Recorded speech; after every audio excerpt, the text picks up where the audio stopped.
Primera carta a los Corintios en el capítulo 10.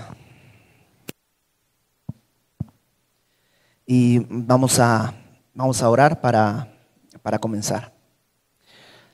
Señor, gracias por tu gran misericordia y por tu palabra y porque podemos en ella conocer tu voluntad y a través de ella tú puedes hacer con tu Espíritu Santo tu obra para que podamos ser transformados y glorificarte.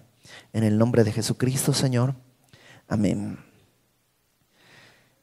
Primera de Corintios capítulo 10, ya estamos bastante avanzados, más de la mitad de la carta, y estamos en esta segunda sección. ¿Recuerdas la primera parte? Pablo está tocando del capítulo 1 al capítulo 6 algunos temas que él ve que están mal en la iglesia de los Corintios.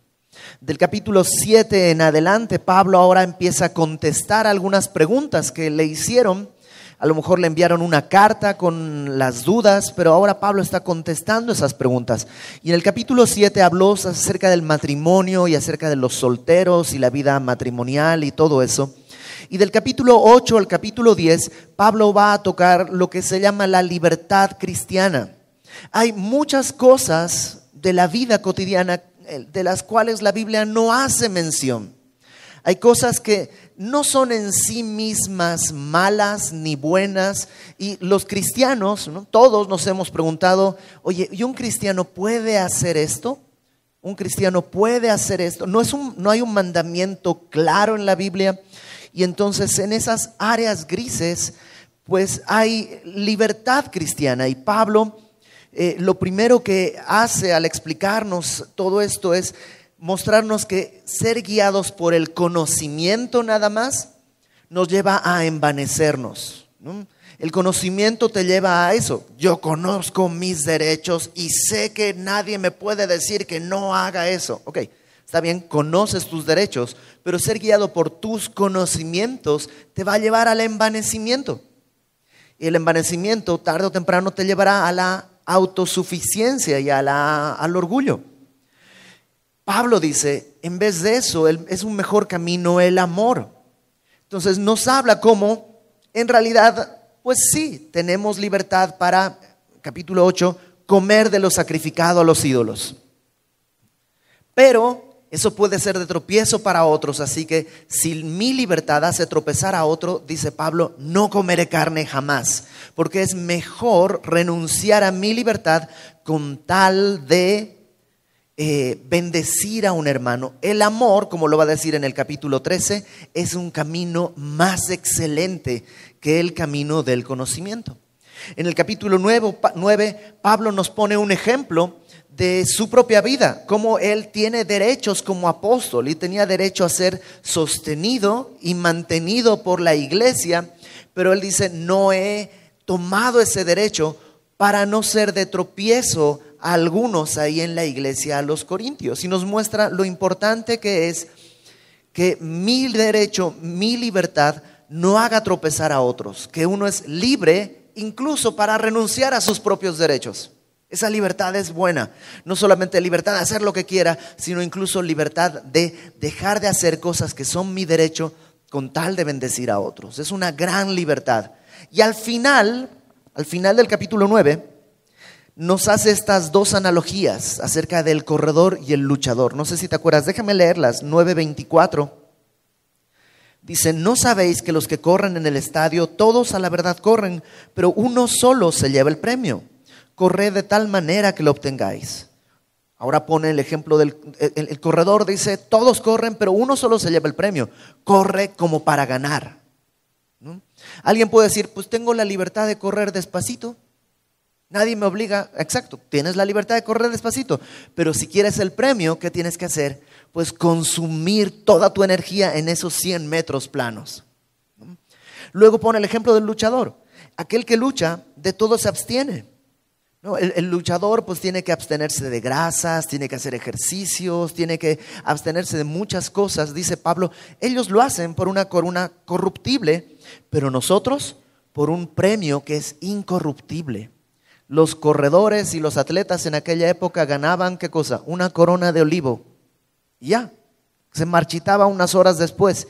Nosotros corremos y luchamos por algo que es incorruptible, algo que vamos a recibir de Él y que es eterno.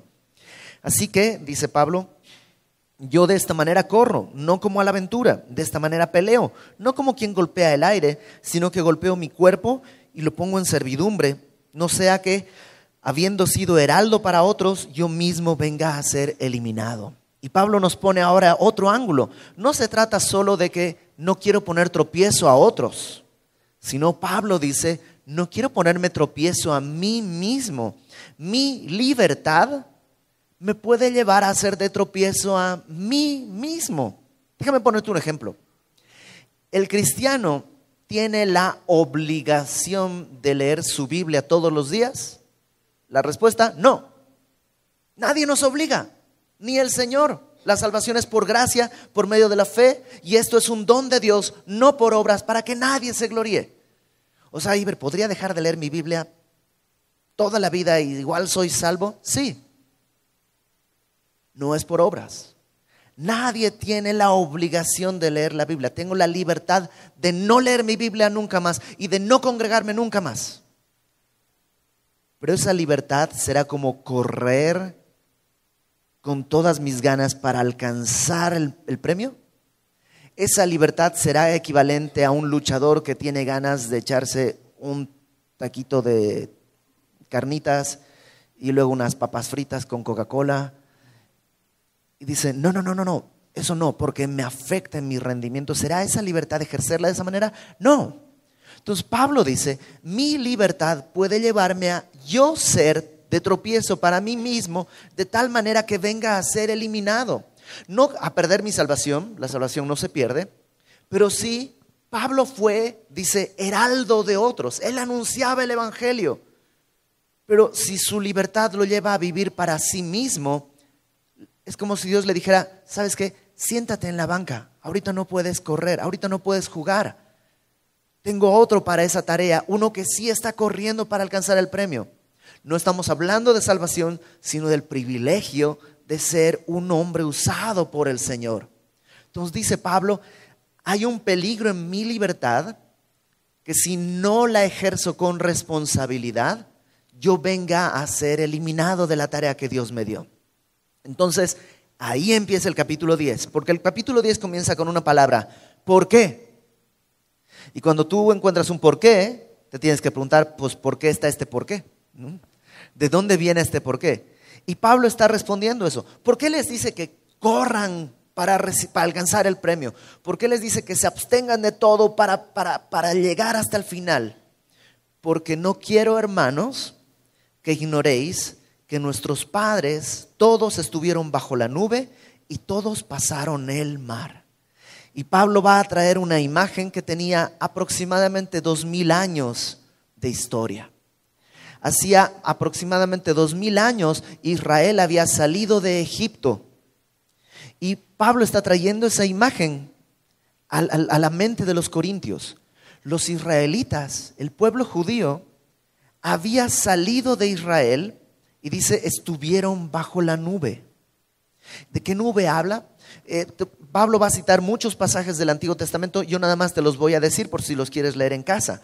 Pero en Éxodo nos narra cómo el pueblo mientras estaba en el desierto, había una nube que los cubría del sol. Y esa nube no solo los protegía del sol, sino que además les daba dirección, porque cuando la nube se movía, ellos agarraban, hacían su maleta y seguían la nube. Ten en cuenta, el desierto es un lugar muy cálido, muy árido, muy difícil. El mejor lugar era estar bajo la sombra de Dios. Entonces, cuando Dios movía la sombra, el pueblo iba siguiendo la sombra y así iba obedeciendo el camino del Señor. Entonces dice Pablo, nuestros padres, ¿no? nuestros antepasados, dice, estuvieron bajo la nube, gozaron del privilegio de la dirección de Dios y de la protección de Dios. Y no solo eso, todos pasaron el mar. ¿De qué mar hablamos? Cuando cruzaron el Mar Rojo, ¿te acuerdas? Cruzaron el Mar Rojo se abrió y pasó el pueblo en medio del Mar Rojo como en seco. Algunos, no sé, si has oído algunas historias, incluso en National Geographic y ese tipo de Discovery Channel, ese tipo de canales que te dicen, bueno, en realidad Moisés sabía en qué época esa parte del mar bajaba mucho el agua y en realidad solo les llegaba a los tobillos y por eso pudieron pasar. Y cuando tú escuchas eso dices, no, pues entonces Dios es más milagroso de lo que creía, porque hundió a todo el ejército del faraón en agua hasta los tobillos. O sea, Dios es más milagroso todavía. Como lo quieras ver, Dios hizo algo totalmente inaudito. Ninguna otra nación lo había visto. Cruzaron el mar, aunque la Biblia es muy clara. Dice que era un muro de agua de un lado y un muro de agua del otro. Y así atravesaron. O sea, no se quedaron en Egipto. Dios los sacó de Egipto. Entonces Pablo está diciéndole a los corintios, ¿se acuerdan del pueblo de Israel? Sí. Bueno, el pueblo de Israel tenía la protección de Dios, tenía la dirección de Dios y todos tenían la libertad que Dios les trajo. Ahora, verso 2. No acaban ahí las bendiciones de Israel. Y todos en Moisés fueron bautizados en la nube y en el mar. ¿Qué quiere decir esto de bautizados en la nube y en el mar? La palabra bautizo es obviamente una palabra, quiere decir sumergir. Bautizar quiere decir sumergir en algo. Y obviamente no fueron bautizados en Moisés, no fueron sumergidos en Moisés. Es una manera de decir que todos se identificaron en Moisés como su libertador.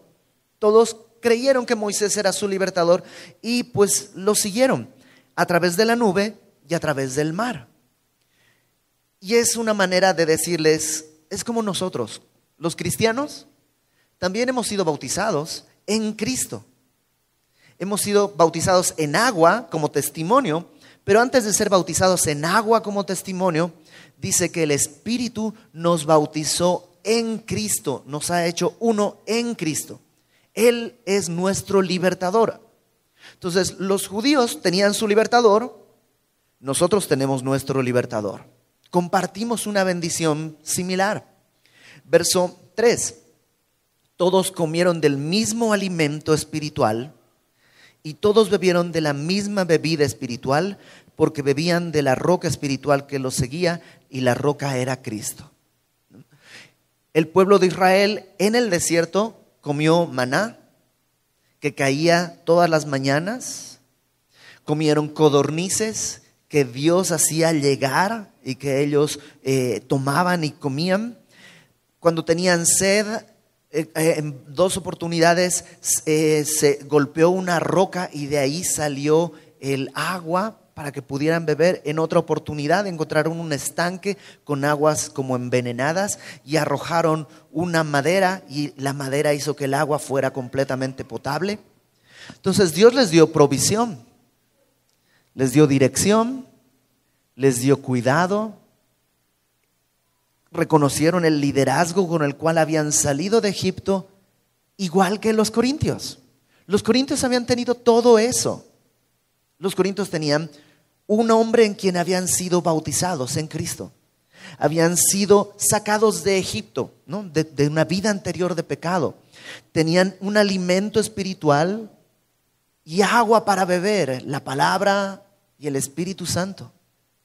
Dice acá, la roca era Cristo. No pienses que Cristo se transformaba en una roca y ellos iban caminando y mira, la roca nos va siguiendo. No, es una manera de decir que era Cristo quien proveía el agua de la roca por donde sea que estaban. No tenían que regresarse allá hasta la roca que da agua. Donde fuera que hubieran sido conducidos, ahí Cristo estaba para proveerles de agua. Qué maravilla, ¿no? ¿Nunca te ha dado ganas de haber estado en el Antiguo Testamento? Y de decir, híjole, ¿cómo habrá sido? ¿Te imaginas? En la noche, con el frío de la noche en el desierto, bajaba una columna de fuego para calentar al pueblo.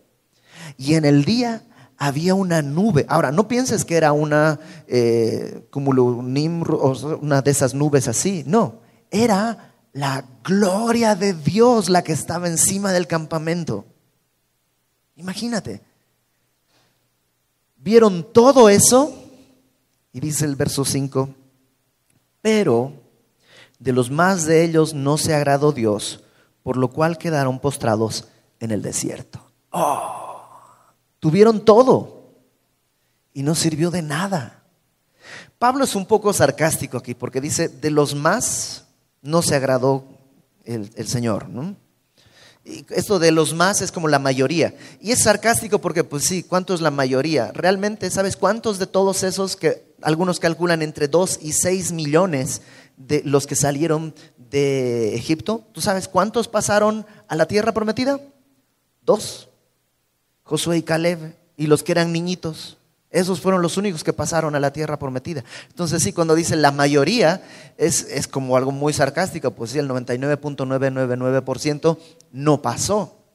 A pesar de tener todos esos privilegios. Mira, 1 Corintios capítulo 1. 1 Corintios capítulo 1, versículo 5.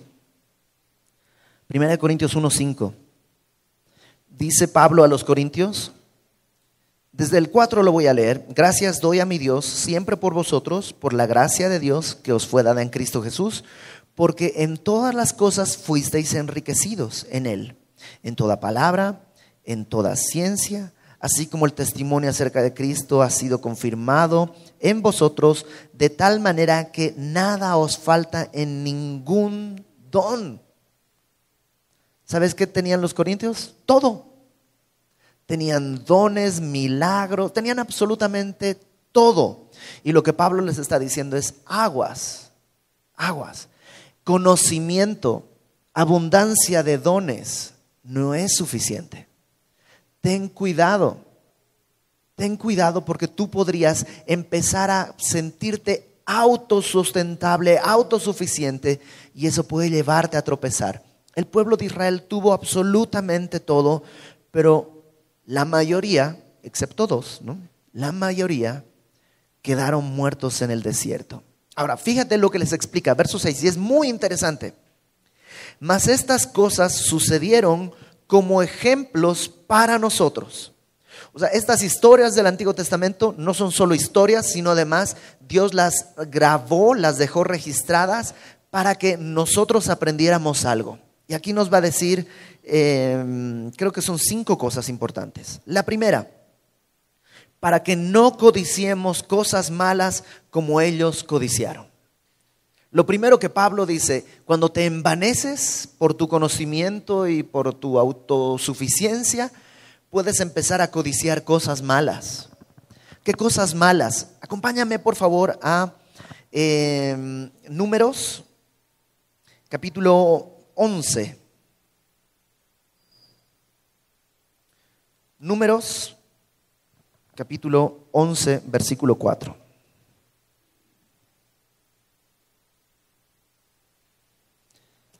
Está al principio de tu Biblia. Números 11, versículo 4.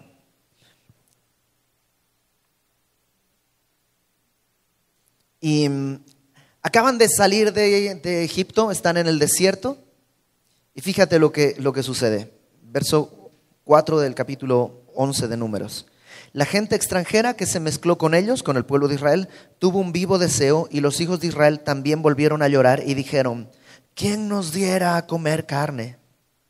Nos acordamos del pescado que comíamos en Egipto, de balde. O sea, en vano me acuerdo, pero no me puedo comer mi recuerdo. De los pepinos, los melones, los puerros, las cebollas y los ajos. Y ahora nuestra alma se seca, pues nada sino este maná ven nuestros ojos. ¿Te imaginas? Están en el desierto. ¿Cuántas veces has querido que caiga comida a la puerta de tu casa? Pues así era, caía el maná cada mañana. ¿Y ellos qué están diciendo? En Egipto la carne, las cebollas, los pepinos, los ajos, los puerros. ¿Qué serán los puerros? No sé, pero no suenan tampoco muy delicioso. Ahora, pregunta, y esta pregunta es muy importante. ¿Están codiciando algo malo? ¿Carne es malo? ¿Pepinos es malo? ¿Cebolla es malo? pescado, a mí no me gusta, pero no es malo necesariamente. ¿Por qué dice que codiciaron cosas malas? Porque no son cosas malas en realidad. ¿Sabes qué es lo que está pasando? El problema no está en el objeto del deseo, sino en el lugar que se pone ese objeto de deseo. Ellos están anhelando volver a Egipto, como si Egipto les proveyera carne. O sea, a ver. Nomás voltéate a ver la espalda. ¿Cuántas marcas tienes de latigazos de lo que había en Egipto? Eras esclavo en Egipto. ¿No comías carne? ¿No comías cebollas? No, o sea, no es que había eso. Realmente había un deseo de algo bueno, algo genuino, valioso, pero ese deseo los estaba llevando a estar apartados de Dios. Es como, hay cosas que yo tenía antes de Cristo y que no eran esencialmente malas, pero cuando esas cosas empiezan a tomar predominancia en mi vida, me pueden llevar a anhelar mi vida antes de Cristo. Y es un falso recuerdo. Es un falso recuerdo. Nuestra vida antes de Cristo era terrible. Muchas veces Satanás trata de convencernos de que éramos más libres. Y así están ellos. Están en el desierto, dice la palabra que el maná era comida de ángeles. Están comiendo comida de ángeles. Y ellos que dicen, ay, las cebollas. ¿No te suena que a veces podemos ser así? Entonces dice Pablo, aguas. Porque sí, tienes libertad de hacer todo, tienes toda la libertad. Pero esa libertad te va a conducir hacia la tierra prometida o te va a conducir hacia Egipto. Ten cuidado. Porque el pueblo de Israel dejó que eso entrara en su corazón y al final por ese tipo de cosas no entraron a la tierra prometida. Número 2, regresemos a 1 Corintios 10, verso 7, la segunda cosa de la que Pablo les advierte. Dice, ni seáis idólatras como algunos de ellos, según está escrito, se sentó el pueblo a comer y a beber y se levantó a jugar. Ahora, no es que se levantó a jugar Monopoly o algo así. La idea de se sentó a jugar, están hablando de juegos en desenfreno. Esta escena es cuando Moisés está recibiendo las tablas de la ley y regresa al pueblo y está Josué esperándolo en algún momento. Moisés está en una montaña, a la mitad de la montaña está Josué esperando y Moisés regresa. Y Josué le dice, oye, parece que hay una batalla, hay mucho ruido en el campamento. Y Moisés le dice, no es una batalla, están en una fiesta. Y cuando regresan al campamento, el pueblo está entregado a la lujuria. Acompáñame a Éxodo capítulo 32. Éxodo 32. Te platico un poquito la historia. Llegaron ahí al monte Sinaí. En el monte Sinaí Dios desciende y les habla y el pueblo se saca de onda. Le dice a Moisés, Moisés, Dios habla muy fuerte, vamos a morirnos de miedo. Mejor sube tú al monte y luego tú nos dices lo que Él haya dicho. Así tú nos dices y nosotros obedecemos, pero así no nos morimos de miedo. Y entonces Dios les da los 10 mandamientos. Y el pueblo dice, sí, obedeceremos. ¿Cuál es el primer mandamiento? No tendrás dioses ajenos delante de mí. Okay. Entonces, sube Moisés otra vez al monte y cuando está en el monte ya están quebrantando los mandamientos. Y entonces regresa y pasa esto que te conté hace un momentito. En Éxodo capítulo 32, versículo 5, dice, y viendo esto, déjame leerlo desde el versículo 1, 32:1. Viendo el pueblo que Moisés tardaba en descender del monte, se acercaron entonces a Aarón. Aarón va a ser el sumo sacerdote. Y le dijeron, levántate y haznos dioses que vayan delante de nosotros, porque a este Moisés, el varón que nos sacó de la tierra de Egipto, no sabemos qué le haya acontecido. Moisés subió al monte, estuvo 40 días y el pueblo dijo, pues quién sabe si se habrá muerto. O sea, Aarón, haznos unos ídolos para poder adorarles y así a ver si podemos saber qué hacer. Aarón les dijo: apartad los zarcillos de oro que están en las orejas de vuestras mujeres y de vuestros hijos y de vuestras hijas, y traédmelos. Entonces todo el pueblo apartó los zarcillos de oro que tenían en sus orejas y los trajeron a Aarón, y él los tomó de las manos de ellos y les dio forma con buril e hizo de ello un becerro de fundición. Entonces dijeron: Israel, estos son tus dioses que te sacaron de la tierra de Egipto.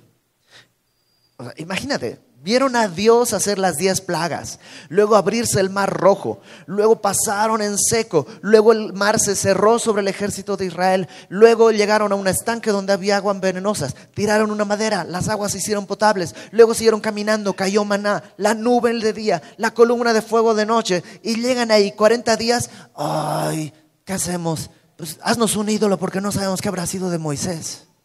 Qué poca memoria, realmente no se acuerdan de lo que pasó ayer. Aarón va a ser el sumo sacerdote, estaba en el monte con Moisés y él dice: pues tráiganme sus zarcillos, vamos a ver qué sale. Y salió un becerro de oro. Entonces dice el verso 5, este es importante: y viendo esto, Aarón edificó un altar delante del becerro y pregonó a Aarón y dijo: mañana será fiesta para Jehová. Oh, a ver, espérate, ¿cómo para Jehová? Es que esto es muy, muy, muy importante. En realidad ellos no se estaban cambiando de Dios. Ellos sabían que Dios, Jehová, era el único Dios verdadero, solo que lo vamos a adorar a nuestra manera. No están diciendo: pues vamos a adorar a Osiris, a todos los dioses egipcios. No, ellos piensan todavía en Jehová, pero lo quieren adorar a su manera y cayeron en idolatría.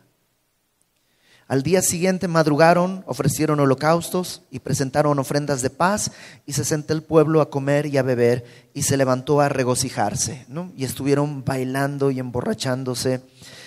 Y ¿sabes? Lo que Pablo está diciendo es que a veces tú y yo no nos cambiamos de Dios, pero en nuestra libertad que tenemos, buscamos adorar a Dios a mi manera. Y adorando a Dios a mi manera, podré llegar a Frank Sinatra tal vez, ¿no? No más. Adorando a Dios a su manera, puedo llegar a una vida de paz. ¿A dónde estaban yendo? El pueblo, acuérdate, salió de Egipto, pero la meta no era salir de Egipto. ¿Cuál era la meta? Ir a la tierra prometida. La tierra que fluye leche y miel. Y en la Biblia la tierra prometida no es el cielo, porque sería un cielo muy feo, porque en el cielo habría muchas batallas, muchos enemigos, gigantes, derrotas. Y no, en el cielo no va a haber nada de eso. La tierra prometida es un símbolo de la vida en el Espíritu. ¿Te acuerdas de los corintios? ¿Cuál era el problema de los corintios? Que eran guiados por su carne, por sus deseos y sus pasiones. No eran dirigidos por el Espíritu. ¿Sabes dónde se aferra nuestra carne? A nuestra libertad y a nuestros derechos. Ella me gritó primero: yo tengo derecho a estar enojado. ¿Sí? Ese es tu derecho. Ahí está la carne. Y con justicia y con la Constitución bajo el brazo. Pero el camino más excelente, ¿cuál es? El amor. El morir a mí mismo, el buscar la restauración, el caminar la milla extra. Esa es la vida dirigida por el Espíritu. Entonces, el pueblo de Israel sale de Egipto, pero queda en el desierto 40 años dando vueltas. Y Dios está diciendo a través de Pablo: no queremos que ustedes, corintios, no queremos que ustedes, semillosos, atraviesen lo mismo una vez más. Entonces dice: sí, no estaban cambiándose de Dios, pero estaban haciendo las cosas según su derecho, según su libertad. Desconfiaron de Dios y por eso no pasaron a la tierra prometida. Tercera cosa de las que Pablo advierte, versículo 8.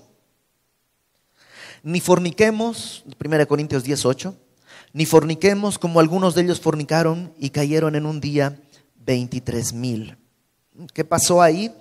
En Números 25 hay toda una historia, léela en tu casa porque es una historia mucho más larga.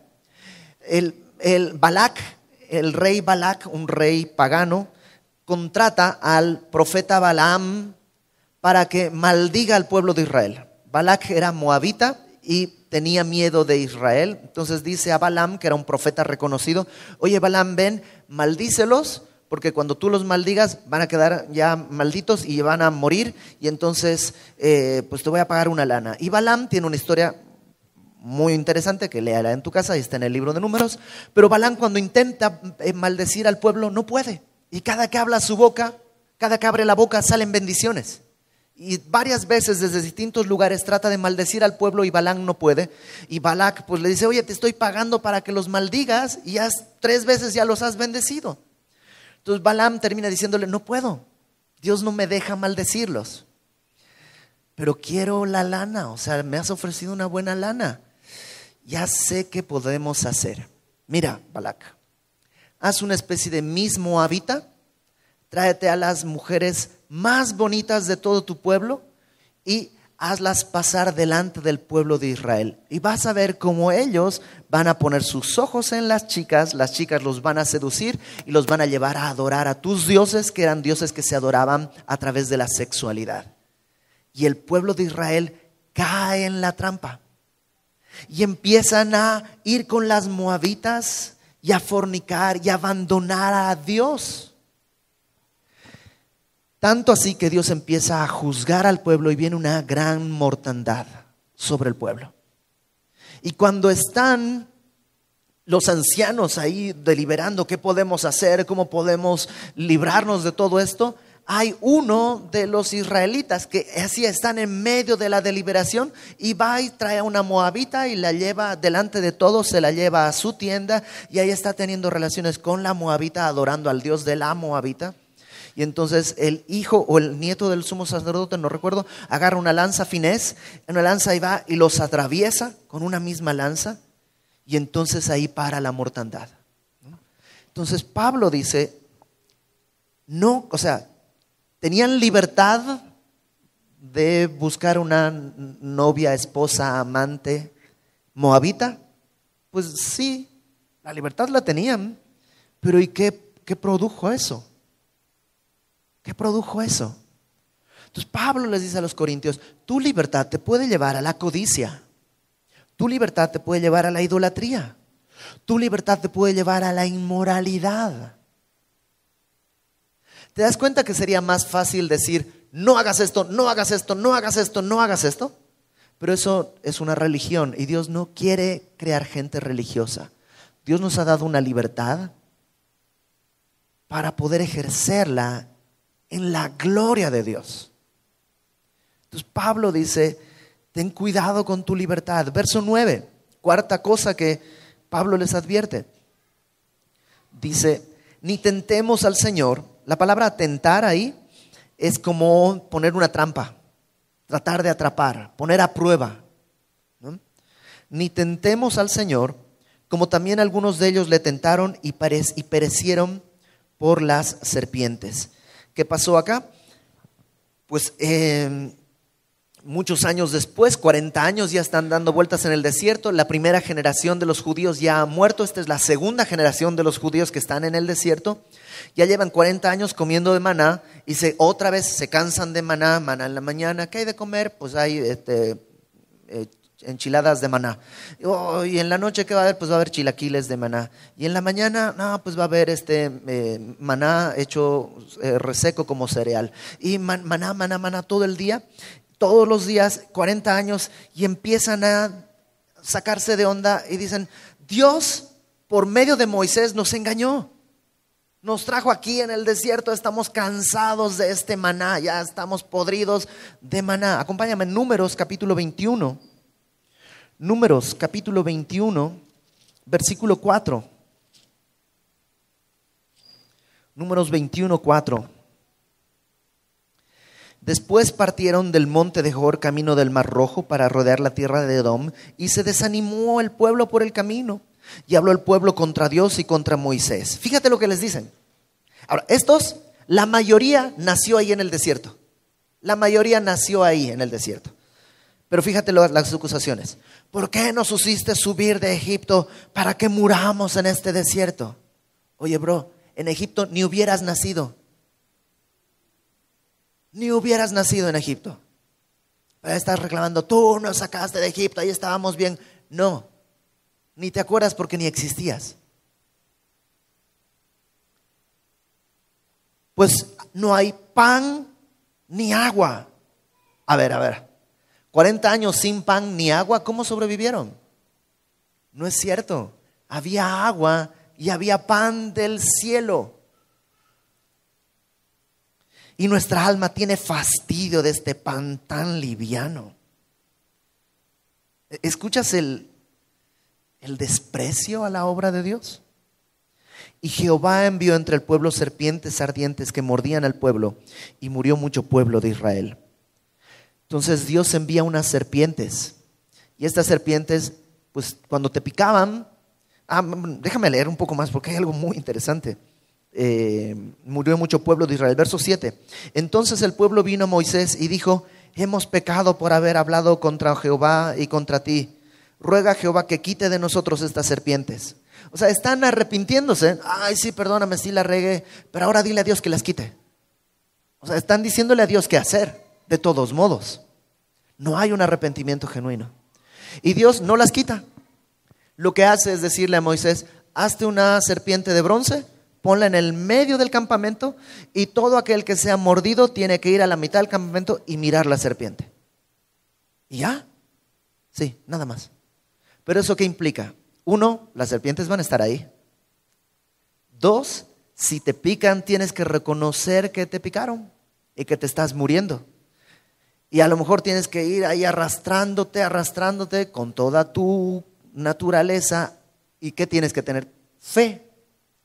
Porque que te digan: es que me picó una serpiente, ¿qué hago? Mira, tienes que ir al campamento, a la mitad, ahí en el centro vas a encontrar una serpiente y la miras.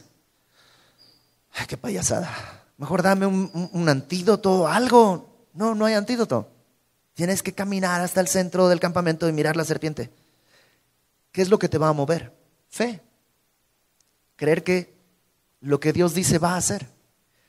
Y esta escena está en el Antiguo Testamento así, y está muy rara, y solo se explica cuando Jesús le dice a Nicodemo en Juan 3: así como la serpiente fue levantada, el Hijo del Hombre será levantado.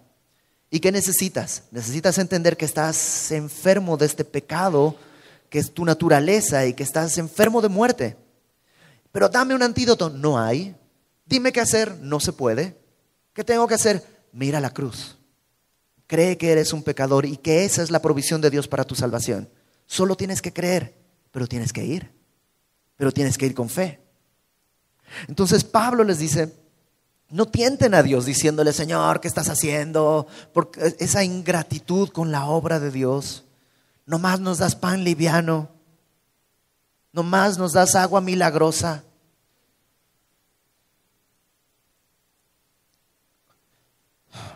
¿Cómo nos parecemos, no?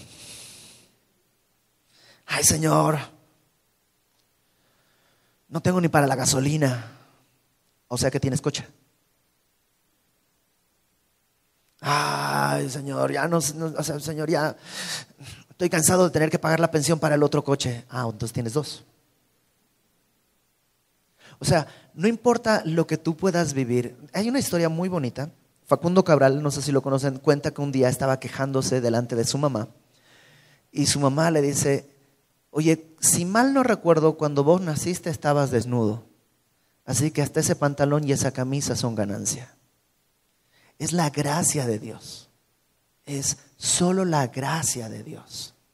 No tientes a Dios exigiendo derechos que son solo la gracia de Dios. Verso 10, ya vamos a terminar. La quinta cosa que les dice Pablo que tienen que tener cuidado, verso 10 dice: ni murmuréis como algunos de ellos murmuraron y perecieron por el destructor. ¿Qué es lo que pasó? En Números 16, acompáñame, Números 16. Números 16. Te platico un poco la historia. Llegaron a la frontera. La primera generación salieron de Egipto, estuvieron en el monte Sinaí, siguieron caminando, llegaron a la frontera de la tierra prometida y envían 12 espías. Y de estos 12 espías, Cuando regresan, 10 vienen espantados diciendo, no, hay gigantes en la tierra. Al lado de esos gigantes nosotros éramos como langostas, nos van a hacer pedazos, nos van a hacer pedazos. Nos hubiéramos quedado en Egipto, porque allá por lo menos teníamos bienestar. Aquí nos van a destrozar, nos van a hacer papilla. Solo 2 dijeron, no es cierto. O sea, sí es cierto, están los gigantes, sí es cierto, es difícil, sí es cierto, la tierra fluye leche y miel. Traían unas uvas así, que eran como del tamaño de un balón de fútbol. Sí, la tierra fluye leche y miel. Hay gigantes, sí, pero Dios pelea por nosotros. Vamos, Él nos trajo, Él nos va a sostener, Él va a darnos la victoria. Y los otros 10 convencieron al pueblo y el pueblo dijo, no. ¿Por qué salimos de Egipto? Vamos a apedrear a Josué, a Caleb y a Moisés porque ellos nos trajeron acá. Y por eso solamente Josué y Caleb pasaron a la tierra prometida. Y entonces viene una mortandad al pueblo. Luego de la mortandad el pueblo se arrepiente porque Moisés les dice, ok chicos, Dios ya me dijo, como no quisimos pasar a la tierra prometida, vamos a estar 40 años dando vueltas en el desierto. Y entonces el pueblo dice, no. Chicos, Dios nos va a sostener. Armémonos, vamos a la batalla. Y Moisés les dice, no. Dios dijo que ya no. Ya vamos a estar 40 años acá. No, nos va a sostener, vamos a pelear. Y salen a pelear y los hacen pedazos. Qué rebeldes, ¿no? Cuando Dios dice, vayan, no van. Cuando Dios dice, quédate, no te quedas. Y entonces hay una rebelión. Coré, Datán y Abirán, ellos 3 empiezan a decir, el problema es el liderazgo que Dios ha levantado acá. Todos podemos ser líderes. Nosotros deberíamos levantarnos y hacen todo un problema. Y Moisés dice, Señor, pues ¿qué hacemos? Y Dios dice, a ver, háganse a un lado de la tienda de Datán y Abirán, porque se va a abrir la tierra y van a descender así vivos hasta el centro de la tierra. Y pasa eso. Y al día siguiente, después de que pasó eso, Números 16, versículo 41, o sea, cuenta las rebeliones que han habido. Números 16, 41. Al día siguiente, después de que se abrió la tierra y murieron los rebeldes, toda la congregación de los hijos de Israel murmuró contra Moisés y Aarón diciendo, vosotros habéis dado muerte al pueblo de Jehová. Caramba, ahora resulta que la mortandad es culpa de Moisés. No, es porque ellos no quisieron ir a pelear.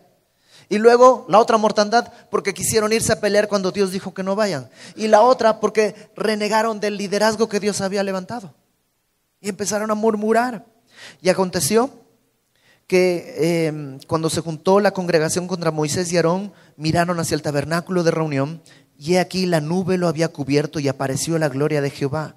Y vinieron Moisés, o sea, están en esta discusión y se dan la vuelta y la gloria de Dios desciende sobre el tabernáculo.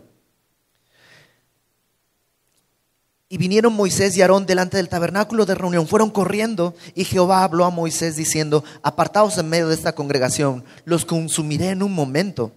Y ellos, Moisés y Aarón, se postraron sobre sus rostros y dijo Moisés a Aarón, toma el incensario, pon fuego del altar y ponen sobre el incienso y ve pronto a la congregación y hay expiación por ellos, porque el furor ha salido de la presencia de Jehová, la mortandad ha comenzado. Y entonces Aarón tomó el incensario como Moisés dijo y corrió en medio de la congregación y aquí que la mortandad había comenzado en el pueblo y él puso incienso, hizo expiación por el pueblo. ¿Te imaginas a Aarón?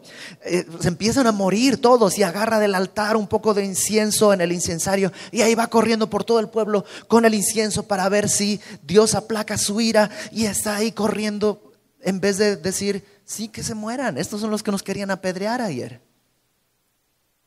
Qué rebelde el pueblo, qué murmuradores. ¿Sabes qué es murmurar? Nomás piensa en la palabra. La palabra murmurar es como te cuento que no me digas, pero dime más. Sí, pero eso es murmurar. Y la murmuración siempre esconde un deseo de codicia, una idolatría, porque deberían adorarme a mí, pero fulanita no lo está haciendo, fulanito no lo está haciendo. ¿Sabes? En realidad, Pablo está diciendo, cuídense que su libertad no los lleve a la codicia, no los lleve a la idolatría, no los lleve a la inmoralidad, no los lleve a desconfiar y a tentar a Dios, y que no los lleve a murmurar. Verso 11. Y estas cosas les acontecieron como ejemplo. O sea, es para que tú y yo podamos aprender. Y están escritas para amonestarnos a nosotros, a quienes han alcanzado los fines de los siglos. ¿Cuándo comienzan los finales de los tiempos? En la resurrección ya estamos en el final de los tiempos.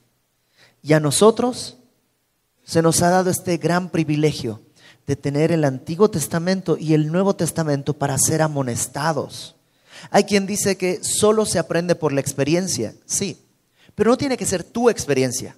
Puedes aprender de la experiencia de otros.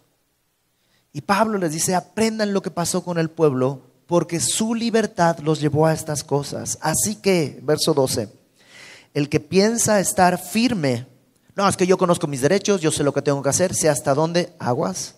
El que piense estar firme. Tengo libertad para escuchar la música que quiera y para ver las películas que quiera. Ok, sí, tienes libertad, pero el que piense estar firme, mire que no caiga. No está hablando de perder tu salvación, sino de ser descalificado. Y nos da un consuelo. No os ha sobrevenido ninguna tentación que no sea humana. A veces pensamos, híjole, pero vivir en el siglo XXI es muy difícil. Trata de vivir en el siglo X antes de Cristo. Es igual de difícil. El pecado no está afuera, sino adentro. Entonces dice Pablo, el que piensa estar firme, mire que no caiga. No les ha venido ninguna tentación que no sea humana. O sea, todas las tentaciones o pruebas que vivimos las experimentan todos. Nunca has conocido a alguien que dice, pero es que nadie sabe lo que yo vivo. No, y tú no sabes lo que vive aquel y no sabes lo que vive aquel. Todos vivimos y experimentamos tentaciones humanas y todos vivimos y padecemos lo mismo. Todos. Pero fiel es Dios, que no os dejará ser tentados más de lo que podéis resistir. Ahora, algunos dicen, a veces yo también, pero Señor, yo creo que ya se te está pasando la mano con esto, porque realmente tú dices que no más de lo que puedo resistir, pero es que ya no resisto, ya no aguanto. Ajá, es que estás tratando de resistir en tus fuerzas, en tu firmeza, no en el espíritu, no en la fuerza de Él. Fortaleceos en el poder de su fuerza, dice Pablo a los Efesios. No os dejará ser tentados más de lo que podéis resistir, sino que dará también, juntamente con la tentación, la salida, para que podáis soportar. Entonces, a veces no se trata de aguantar, sino de correr. Sí, hay tentaciones que lo que tienes que hacer no es aguantarte, sino correr. Sí, tienes la libertad de hablar con tu secretaria, tienes toda la libertad de hablar con tu secretaria, pero eso te va a llevar a la codicia, te va a llevar a la inmundicia, a la inmoralidad. Es que es mucha tentación, no aguanto. Ok, entonces corre, cámbiate de trabajo, cámbiate de oficina, sé tajante, huye de la tentación. Huye de la tentación. Pablo dice que siempre está la salida. Pero es que no veo la salida. Ok. A veces entonces necesitas cerrar los ojos para poder ver la salida. Cierra tus ojos, encomienda tu camino al Señor, pídele su fuerza y Él ha prometido que Él va a estar ahí. Antes de ascender al cielo, Jesucristo dijo, he aquí, yo estoy con vosotros todos los días hasta el fin del mundo. Ni siquiera es una promesa. Una promesa sería yo estaré con ustedes. Pero Él ni siquiera lo está prometiendo. Él está diciendo una realidad. Yo estoy con vosotros, no estaré. Estoy con vosotros todos los días hasta el fin del mundo. Entonces guarda tu libertad. ¿Cuál es el límite? Yo no te lo puedo decir. El Espíritu Santo te lo tiene que decir. El Espíritu Santo te lo tiene que decir. Vamos a orar. Señor, tú sabes nuestra condición. ¿Y cuántos de nosotros hemos cedido a vivir en una libertad que en realidad nos ha esclavizado de pasiones, de pecados? Solo tú, Señor, conoces lo profundo de nuestro corazón y lo engañoso que es. Ayúdanos. Te rogamos que extiendas tu mano. No permitas que nuestra libertad nos conduzca a la inmoralidad, a la codicia, a la idolatría, incluso a la idolatría de nosotros mismos. Pensar que todos y también tú están para servirnos. Extiende tu mano, Señor. Ten misericordia de nosotros. Ten misericordia de nuestra necesidad. Como lo tuviste del pueblo allá, cuando estaban en el desierto, sin nada, pero tú no los abandonaste. Así, Señor, haznos ver que tu nube está y la columna de fuego y el alimento espiritual y la roca que es Cristo todavía el día de hoy nos sigue. Que sea para tu gloria nuestro caminar y para que otros puedan ver que en verdad en la tierra prometida, en la vida dirigida por tu Espíritu, en verdad fluye leche y miel y alcanza para compartir a todos los que están alrededor. A ti sea toda la gloria y la honra, Padre, en el nombre de Jesús nuestro Salvador.